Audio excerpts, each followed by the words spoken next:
And now I am going to click on my Play Store. Here I am writing Termux. Now here you can see the Termux application, and you can see some of the screenshots related to the Termux terminal. And next, clicking on install, it gets downloading. And next click on open. And now we are in the terminal of Termux application. Here you can see some of the information like Wikipedia. And if you want to install any packages or search any packages, you need to just type pkg search query. Query is related to any package name. And next, installing of packages, you have to type pkg install and a package name.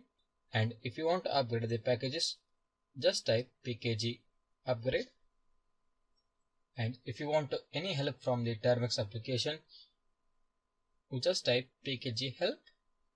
So in further videos, we are going to see how to hack the devices, how to do web scanning, and many more things. So that's all in this video. Thank you.